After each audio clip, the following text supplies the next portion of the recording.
Howdy neighbors, and welcome back to the Noya Mountain Music Teaching Channel. I am very excited and so happy to have my excellent parents, Murphy Henry and Red Henry, here with me. And a lot of y'all might know that Red is a mandolin player, but Mom's also an excellent mandolin player too. And she actually taught me the chords when I was 4 years old. Remember that? The very day, the high point in my life. I was down in Hawthorne, Sandy, Florida. And so what we're doing here is we've got the Understanding Improvising series here.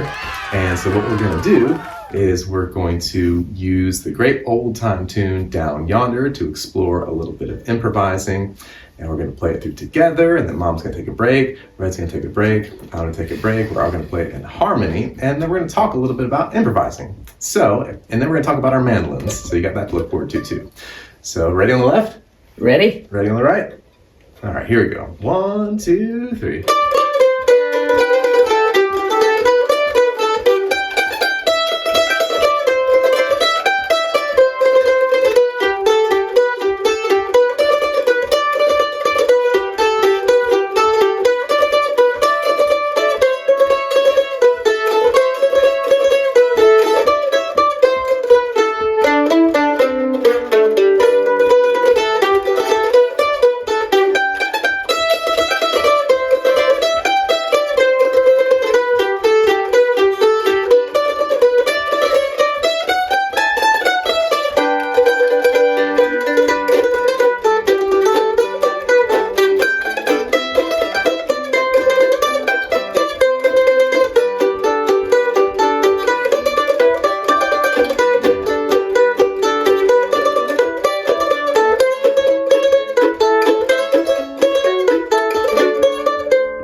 And fun. Yeah, and fun. Great old time tune, great vehicle for improvising.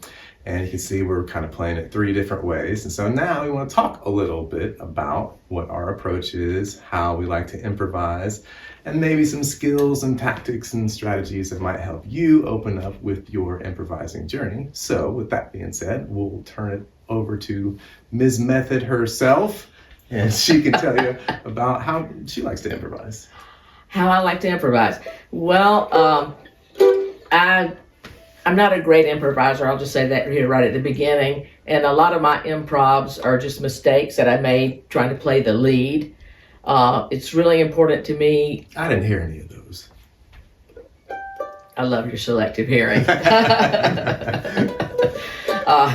I love to have the melody really strongly in my head, and that's one reason I like the song Down Yonder, because that melody is so strong. Plus that I've known it pretty much all my life. We used to square dance to it in North Georgia, so it's really pounded into my head. Are we going to see a little square dance action here? Maybe not today. I don't have my outfit on. Save that for the next video. Yes, next video, square dancing video to Down Yonder. So I have the melody really firmly implanted in my head, and then along with that, it's really important to have the chords in your head, because what little improv I do is probably based mostly on the chords, or knowing sort of in the vicinity of where some of the notes are in the chords, knowing that if I'm in a C chord, if I hit any of those notes in the C chord, it may not be the right melody note, but it's going to be a note that's going to work. Yeah. So that's kind of what my improv is about, and really no more than that, Christopher. All right. Yeah. Well, I think that what could be, really gleaned from that is that you got to know the melody. Got to know the melody. You got to know the chords. I mean, it's really not enough to know the melody if you don't know the chords that go with the melody. Because, on the mandolin, if you get lost in the melody, or you kind of get lost in your head and you know the chords, well, you can just always go to like a G chord and go. A little double stop action. Or a C chord and go. If you know where those little 2-finger chord positions are, I do find those helpful. Yeah, getting your double stops going. And that makes me think of the simple improv arpeggio lick that we taught early on in the channel, which you can check out right here if you want to. So if you know the chords, you can take this one little simple improv arpeggio lick and find something good to play. So let's just demonstrate that. So what we're gonna do is we're just gonna play through maybe just even the first part of the A section. Well, I guess it just really has one really long form. So the first half of the tune, and I'm gonna play this little simple improv arpeggio lick, and you're gonna see how easily it can work as long as you know the chords. Do you have to know the melody in order to put this arpeggio lick in? Very good question. You don't have to know the melody. So if they're playing down yonder in a jam session, you could, feel the chords. That might be the easiest thing to get if you're just kind of like following along. You can kind of get those chords in your mind, and you play this little lick over it, and it'll work. All right. Yeah, so here we go. But before we do, please like and subscribe. Go ahead and hit that little bell there for the notifications, and you'll get all the good stuff from Noya Mountain Music. Thank you. And please consider becoming a patron on patreon.com/Noya Mountain Music. 1, 2, 3.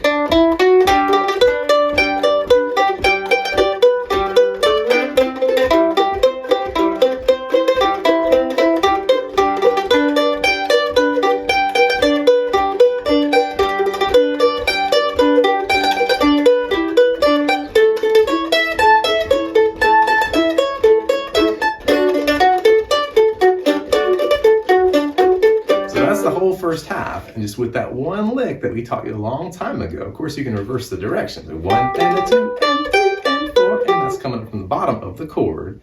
And you can reverse that, start at the top note of the chord, which is the one that's closest to the ground. So just with that one lick reversed or mirrored, you can find something good to play over the chords. And the cool thing about this is, one of the cool things, is that if you play it a little bit messy, you get some of that good Monroe Style texture in there when your pick is moving on the upstroke to the new note. So with that, and with what Mom was saying earlier about just being able to find some little double stops out of the chord, so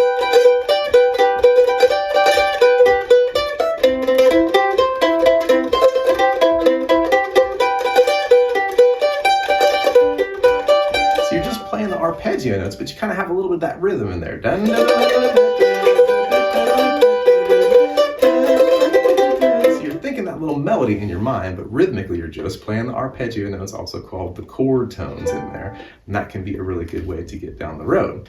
I had a thought. Yeah, what's the thought? Well, I was just wondering, since I don't know how to do the arpeggio, but I was hearing what you're saying, I was wondering if I played the first part of the song, if I just played the first phrase, right, the melody part, can you come in and then put that arpeggio lick in the C chord, and then I could pop back to the melody? Would that work? Absolutely. That's what we like to call switching and swapping.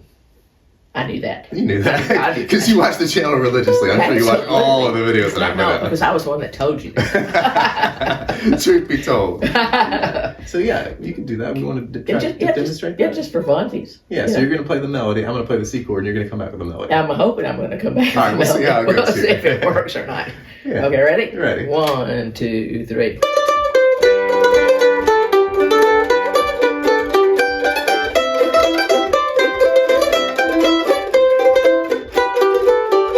Where's the C chord? You already hit it. I missed it. Well, I don't know what to do now. Can you put it in here? Yeah.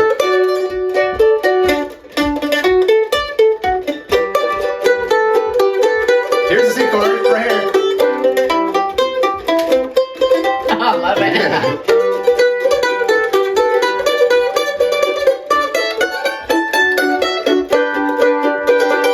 Yeah. Well, that didn't quite go as I expected, but We kind of got there. We got a good laugh out of it, we which got is the there. most Yes, important yes. thing. Yeah. And another cool thing about the simple improv lick is that at the end where it has the split bar where it goes to A for 2 beats and then D for 2 beats, you can play the first 2 beats in A and then play the next 2 beats in D. And you don't even have to finish the lick out. You can just play the first 2 beats of the simple improv lick.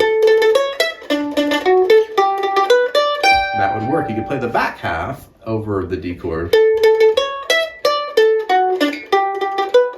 So with that one little lick, you get a lot of mandolin money for your mile. So you can think about experimenting a little bit with that. But that was a good idea. But wait a minute, can we just try it one more time? Yeah, let's try it. wait, let me just say, so I'm going to play. And then here's the C. And I'm going to play. Yeah. And I'm going to play that again. Yeah. And go to the A, we play the lick.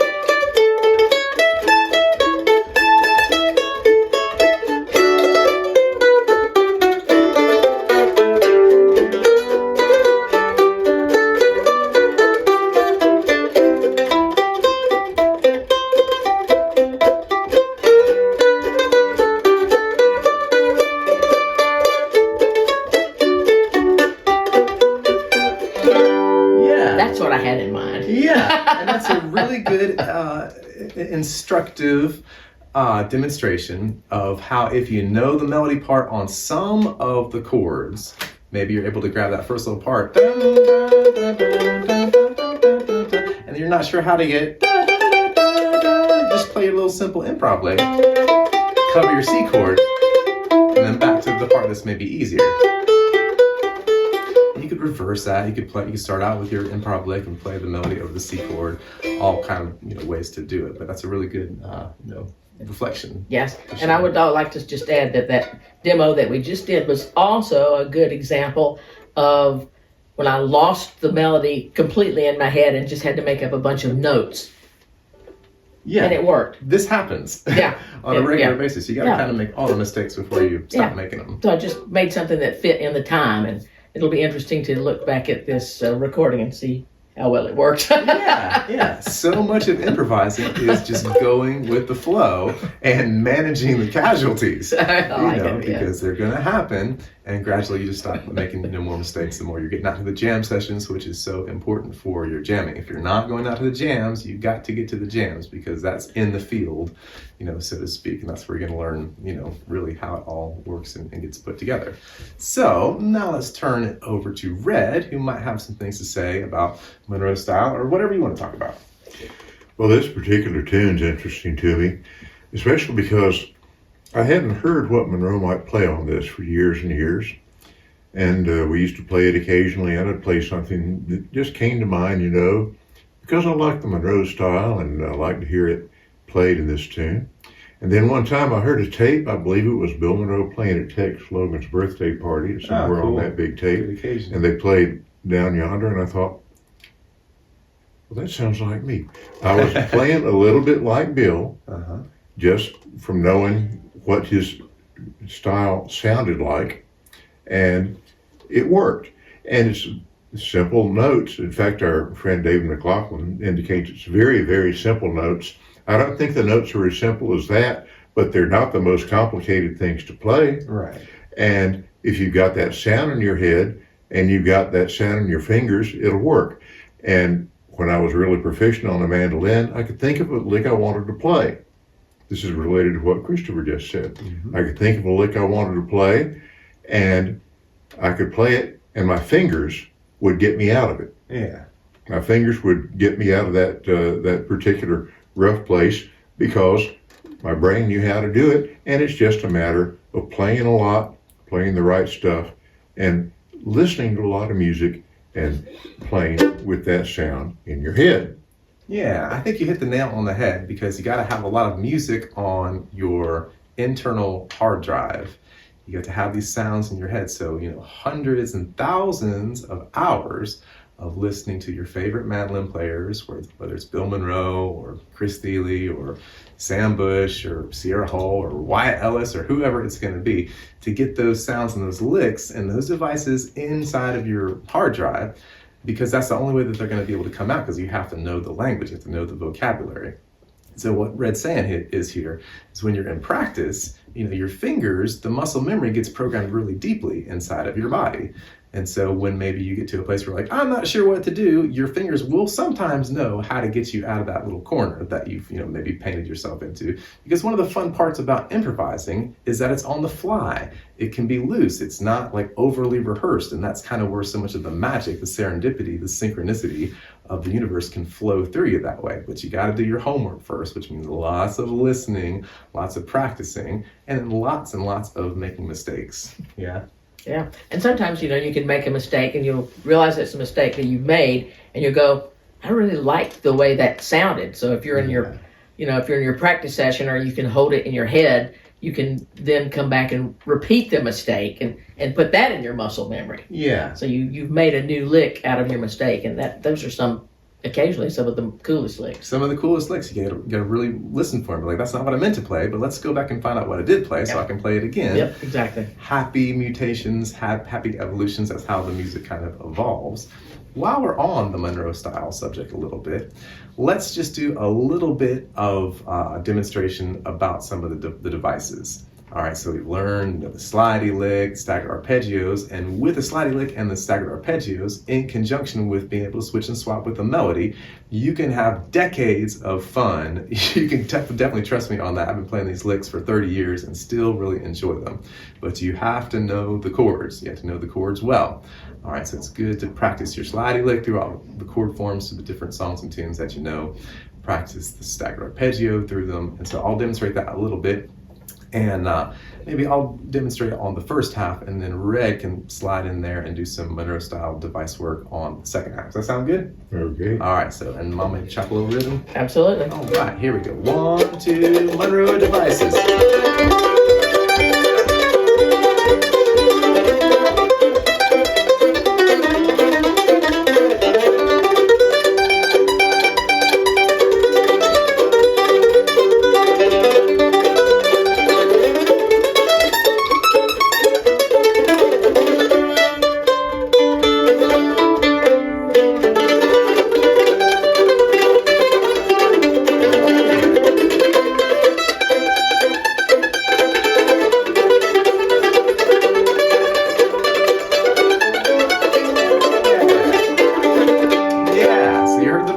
There, which is our third favorite friend in the Monroe device world. So you can see, without a little shred of melody, I was able to play some cool bluegrass sounding stuff just with the staggered arpeggio and the slidey lick over the chords. See, same thing, slidey lick. And you can reverse those directions too. So if you like that sound, I would encourage you to be able to play those devices over the chord forms to all the songs and tunes that you know. All right, so that's a good rundown on improvising from 3 different perspectives there that blend together and work together with the bluegrass music. Would it be okay if we talked a little bit about our mandolins? Y'all go right ahead. All right, so this is Mama's mandolin. This is an A40, right? Is that right? Mm-hmm. And it came from somewhere in the world, maybe down south. We can't exactly remember where it came from, but it's got a nice sound. And it's outfitted with this nice, beautiful maple bridge, which helps the sound be rich and clear. And the clarity is improved that way. And it's got a lot of protection. When I first put a maple bridge on my mandolin, I was really kind of just astonished with how much more sound it gave me, more projection. Sometimes it's difficult to be heard in a jam session, and so it's nice to have the maple bridge on there that can add to the power that can punch through the jam session there. No metal for the sound to go through to get to the top, and the resonant wood of the maple or mahogany. I guess this is maple in this case, right? That one's maple, yeah. Yeah, and so that's something that you can consider. And the next year or so, we want to do a how to make your own maple bridge video. So that's coming down the road a little bit. If you Google Red Henry Maple Bridge, you can find out a lot of information. Red tried about 100 different woods, and you can read on and on about that. But it's something that you can consider if you've got a mandolin, but you want to get more out of it.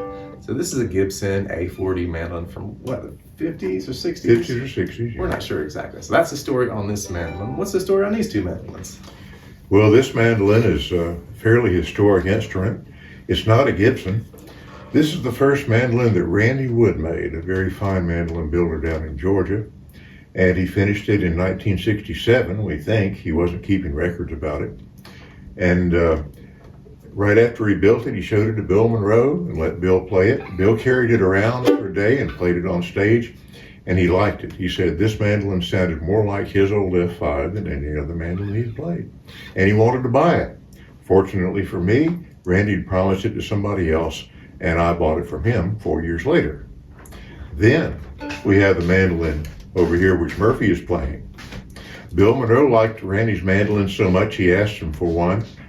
But Roland White already got number 2. This is the third mandolin Randy Wood made. And Randy gave it to him, and Bill played it on stage, played it on the Opry some. You recorded with it too, didn't you? He recorded a couple of tunes with it, and he kept it for the rest of his life. And then he came up in his estate auction in 2001, and Murphy bought it out of the estate auction in December and brought it home and gave it to me for Christmas.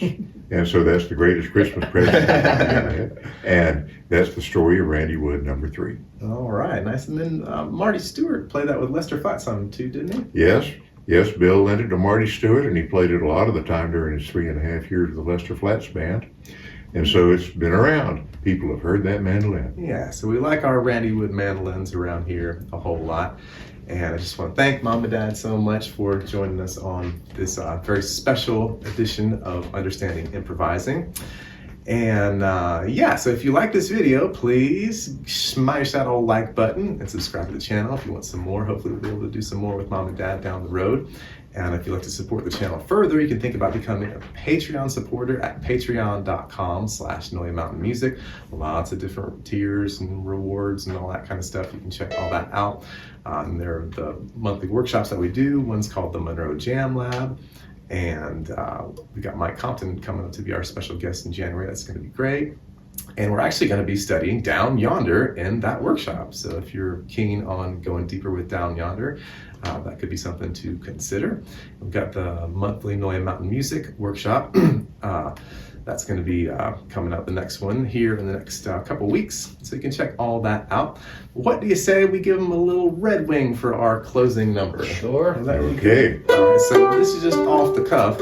And we're thinking maybe we'll just go ahead and do some extemporaneous harmony arranging on the spot. Would you like to play the tenor part? I'll do that. I'll try to play the baritone part. And we've never done this before, but this is kind of a little bit the magic of the folky bluegrass old time situation. And we'll just see how we do. We got to get it in our mind. Dun, dun, dun, dun, dun. All right, that's probably as much as we need. So we'll see how it goes, neighbors. And we hope everybody had a beautiful, happy holidays, and wishing you all a very merry and happy new year. And we'll see you all on the next one. 1, 2, 3. Whoops. Wrong song. Takes you. Yeah. Why don't you give us get. Okay.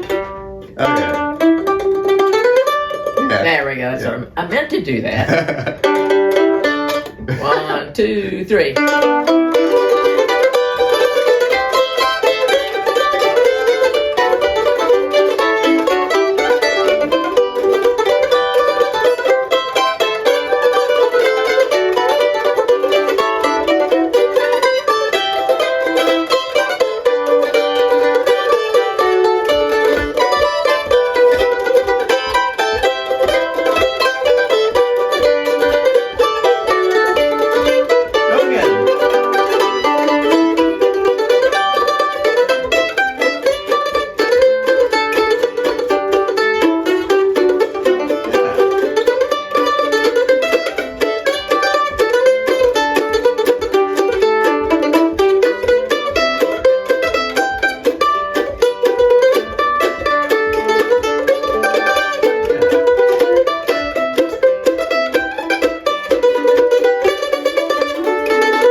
Hey! Nice. We did it. We did it. Adios, neighbors. Nice.